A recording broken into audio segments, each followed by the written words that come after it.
एक समय की बात है, भारत के एक छोटे से गांव में एक आदर्श परिवार रहता था। इस परिवार का नाम गांव के हर व्यक्ति की जुबान पर था, क्योंकि वे अपने सद्गुणों, संस्कारों और आदर्शों के लिए जाने जाते थे। परिवार में माता पिता के अलावा उनके 3 बच्चे थे, 2 बेटे और 1 बेटी। बेटी का नाम राधा था। राधा सबसे छोटी और सबसे प्यारी थी।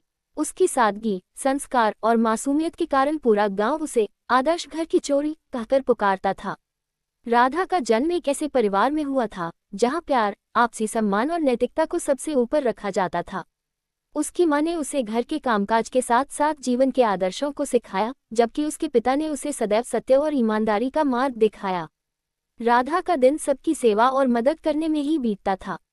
वह खेतों में काम करने से लेकर अपने भाई बहनों की पढ़ाई में मदद करने तक हर काम में निपुण थी। राधा की उम्र जैसे जैसे बढ़ती गई, उसकी सुंदरता और गुणों की चर्चा पूरे गांव में फैलने लगी। गांव के लोग उसकी तारीफ करते नहीं थकते थे। उसकी सादगी और मासूमियत ने गांव के कई लड़कों का ध्यान अपनी ओर खींचा, लेकिन राधा का ध्यान सिर्फ अपने परिवार और उसके आदर्शों पर था। समय बीता और राधा की शादी की उम्र आ गई। माता पिता को उसकी शादी की चिंता सताने लगी। वे चाहते थे कि राधा का जीवन साथी भी उतना ही संस्कारी और आदर्श हो जितनी वह खुद थी। कई रिश्ते आए, लेकिन राधा के माता पिता ने बड़े ध्यान से हर रिश्ते को देखा। अंत में उन्हें एक अच्छे और संस्कारी परिवार का लड़का मिला, जिसका नाम मोहन था। मोहन भी गांव के एक आदर्श परिवार से था, जो अपनी ईमानदारी और सादगी के लिए जाना जाता था। शादी बड़े धूमधाम से हुई।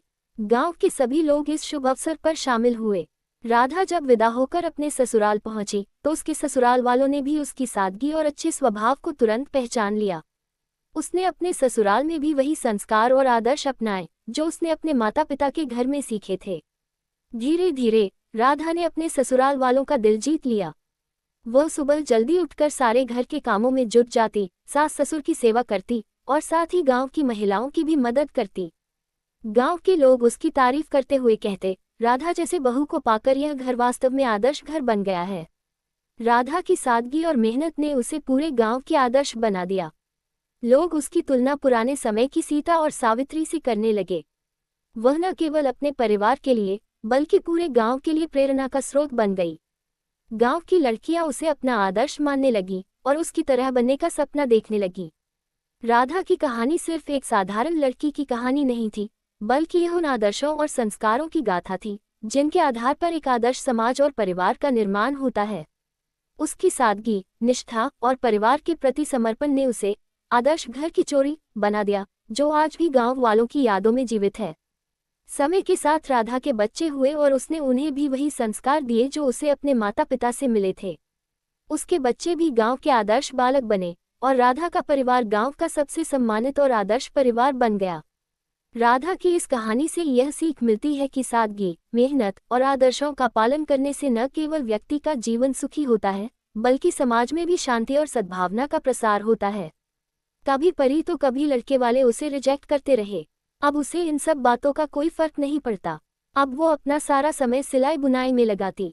मेरी पोस्टिंग आगरा हो गई। माँ पापा ने थक हार कर मेरी शादी नीलू से कर दी। आज मैं 1-2 साल की गुड़िया का बाप हूँ। परी ने शादी ब्याह के झंझट से निकल कर खुद को अपने पाँव पर खड़ा कर लिया। परी को सिलाई कढ़ाई आती थी। उसने खुद का बुटीक खोल लिया। परी का नीलू से बनता था। परी ने नीलू से काम चलाओ पढ़ाई भी सीख ली। सब अच्छा चल रहा था, पर कहीं ना कहीं माँ को परी का अकेलापन खाए जा रहा था और मुझे भी मैं जितनी कोशिश कर सकता था करा, पर रिजल्ट 0। अब समझौते वाले रिश्ते आ रहे थे। किसी का डाइवोर्स तो किसी की बीवी, जिसके लिए परी बिल्कुल राजी नहीं थी। संडे का दिन था, सब फुर्सत में थे। पापा और टीवी पर न्यूज़ देख रहे थे। नीलू और भाभी घर के कामकाज में बिजी थे। परी बच्चों के साथ खेल रही थी। मैं बैठा पड़े हुए पेपर को दोबारा पढ़ रहा था। कहीं कुछ छूट तो नहीं गया। तभी बेल बजी। अरे मदन, जरा गेट तो खोलना। मैं भन भन भनाते हुए गेट की तरफ बढ़ा। कोई चैन से पेपर भी पढ़ने नहीं देता। मैंने जैसे ही गेट खोला, एक आदमी खड़ा था, जिसकी उम्र कोई 36 या 37 साल होंगी। Clean save, white shirts, black pant, लंबा चौड़ा। उसके साथ एक 7 साल का मासूम बच्चा था, जो बिल्कुल खामोश था। मैंने पूछा, बोलिए? तो वो धीरे से बोला कि क्या परी जी यहाँ ही रहती है? उनके पिता मुकेश जी से मिलना है। मैंने कहा, अंदर आइए। पापा और मैं उनके सामने बैठ गया। वो कुछ देर खामोश बैठा रहा। उसके बाद उसने जो बात कही, हम लोगों के पांव से जमीन हिल गया। वो खुशी में था या शौक में पता ही नहीं चला। नरेन एक कॉलेज में प्रोफेसर था। उसकी पत्नी का डिलीवरी टाइम देहांत हो गया। उसके 2 बच्चे हैं, एक 7 साल का बेटा चिंटू, एक 1 साल की बेटी नाइला। दोनों की मुलाकात अक्सर पार्क में होती। जब दोनों बच्चे को घुमाने के लिए निकलते, धीरे धीरे दोनों में बातचीत होने लगी। नजदीक है, कब प्यार में बदली पता ही नहीं चला। परी को उनके बच्चों से बहुत प्यार है और उन्हें लगता है परी एक पत्नी के साथ साथ एक अच्छी माँ भी बन सकती है। सब खामोशी से बात सुन रहे थे। जब नीलू ने परी की तरफ देखा तो वो नजरें नीचे किए मुस्कुरा दी। कन्ही न कन्ही माँ को उनके 2 बच्चों की बात खटक रही थी, पर मैंने और नीलू ने उन्हें समझाया तो वो समझ गई, क्योंकि बात यहाँ समझौते की नहीं, परी के प्यार की थी। परी का रिश्ता तय हो गया तो मैंने आखिर उससे पूछी बैठा कि क्या नरेन ही था वो राजकुमार जिसके लिए वो बैठी थी? तो वो शर्मा गई। परी की शादी हो गई। सिंपल शादी समारोह में परी और नरेन की शादी हुई। नरेन को ज्यादा धूमधाम पसंद नहीं। नरेन एक अच्छा पति और एक अच्छा इंसान साबित हुए। उन्होंने परी का सम्मान किया और परी ने भी माँ और पत्नी दोनों का फर्ज पूरा किया। परी ने खुद का बच्चे नहीं किए, कन्ही उसके ममता में खोट ना हो जाए। नीलू भाभी और माँ ने उसे बहुत समझाया, खुद नरेन ने भी, पर वो अपने फैसले से थोड़ी भी नहीं हिली। अब परी की बात परी ही जाने। आखिर मैं परी को अपने सपनों का राजकुमार मिल ही गया। बहुत लोगों ने इस रिश्ते को समझौते से देखा, पर हकीकत तो यही है। जिससे प्यार होता है उसकी उम्र रंग से कोई फर्क नहीं पड़ता। बहुत प्यार करता हूँ और मुझे नहीं लगता कि वो मुझे ऐसे छोड़ने के लिए राजी होंगी, पर पापा कहते हैं कि उन्हें मेरी छोटी बहन के साथ रहने के लिए जाना ही पड़ेगा। इसके बाद फिर से उसने उस गुड़िया को गमगीन आंखों से खामोशी से देखा। मेरे हाथ जल्दी से अपने बटुए पर्स तक पहुंचे और मैंने उससे कहा, चलो एक बार और गिनती करके देखते हैं कि तुम्हारे पास गुड़िया के लिए पर्याप्त पैसे हैं या नहीं। उसने कहा, ठीक है, पर मुझे लगता है मेरे पास पूरे पैसे हैं। इसके बाद मैंने उससे नजरें बचाकर कुछ पैसे उसमें जोड़ दिए और फिर हमने उन्हें गिनना शुरू किया। ये पैसे उसकी गुड़िया के लिए काफी थे, यही नहीं, कुछ पैसे अतिरिक्त बच भी गए थे। नन्हे से लड़के ने कहा, भगवान का लाख लाख शुक्र है मुझे इतने सारे पैसे देने के लिए।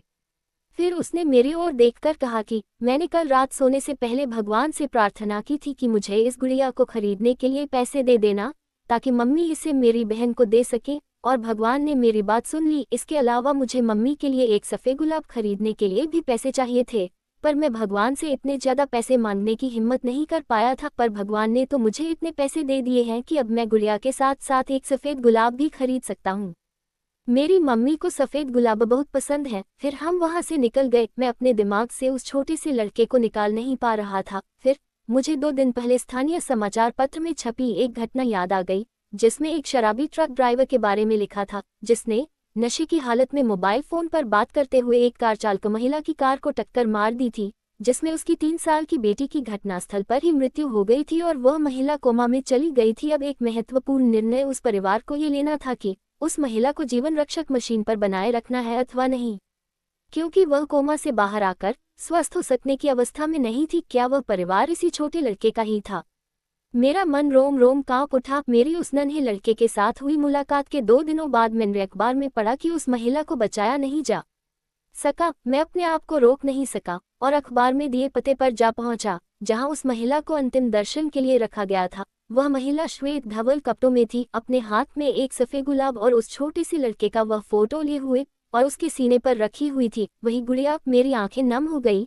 मैं नम आंखें लेकर वहां से लौटा। उस नन्हे से लड़के का अपनी माँ और उसकी बहन के लिए जो प्यार था, वह शब्दों में बयान करना मुश्किल है। और ऐसे में एक शराबी चालक ने अपनी घोर लापरवाही से क्षण भर में उस लड़के से उसका सब कुछ छीन लिया था। इस घर की सबसे खास बात यह थी कि यहाँ हमेशा खुशी का माहौल रहता था। मोहल्ले के लोग अक्सर इस घर की मिसाल दिया करते थे, लेकिन एक रात कुछ ऐसा हुआ जिसने पूरे मोहल्ले को हिलाकर रख दिया। ये ठंडी सर्दियों की रात थी। रमेश जी और उनका परिवार खाना खाकर सोने की तैयारी कर रहे थे। सब कुछ सामान्य था, लेकिन किसी को अंदाजा नहीं था कि इस रात को एक घटना होने वाली थी जो उनकी जिंदगी को बदल देगी। रात के करीब 2 बजे थे। घर के सभी लोग गहरी नींद में सो रहे थे। तभी घर के मुख्य दरवाजे की कुंडी धीरे धीरे खुली। एक अजनबी, जिसने चेहरे पर कपड़ा बांधा हुआ था, अंदर दाखिल हुआ। उसके हाथ में एक बड़ा बैग था, जिसमें वह घर से कीमती सामान भरने वाला था। चोर बहुत चालाकी से घर में घूम रहा था। उसने पहले घर के हॉल में रखा महंगा टीवी और कुछ अन्य इलेक्ट्रॉनिक उपकरण अपने बैग में डाल दिए। फिर वह धीरे धीरे कमरे की तरफ बढ़ा जहां अलमारी में गहने और पैसे रखे हुए थे। जब पुलिस ने चोर का चेहरा खोलकर देखा तो सभी हैरान रह गए। वह चोर कोई और नहीं बल्कि उसी मोहल्ले का रहने वाला था। वह पहले भी कई बार आदर्श घर में आया था और परिवार की ईमानदारी और अच्छे स्वभाव का गलत फायदा उठाकर उन्हें निशाना बनाया था। शरद ऋतु की ठंडी रात थी। आसमान में घने बादल छाए हुए थे और हल्की हल्की हवा चल रही थी। गांव के एक छोटे से घर में सूरज ढलने के साथ ही अंधेरा फैल चुका था। गांव का नाम था पिपलिया, जहां की गलियां सुनसान और शांत थीं। यहाँ हर रात गहरा सन्नाटा पसरा रहता था। लोग जल्दी सो जाते थे और सुबह जल्दी उठते थे। इसी गांव में हरिश्चंद्र नाम का एक किसान अपने परिवार के साथ रहता था। हरिश्चंद्र बहुत मेहनती और ईमानदार व्यक्ति था। उस बहुत है पूरी कहानी सुनाओगे, लेकिन सबसे पहले आपसे निवेदन है कि हमारे चैनल को सब्सक्राइब जरूर करें क्योंकि घंटे लग जाते हैं वीडियो को बनाने के लिए। आप प्यारे दोस्तों के लिए ही तो प्लीज़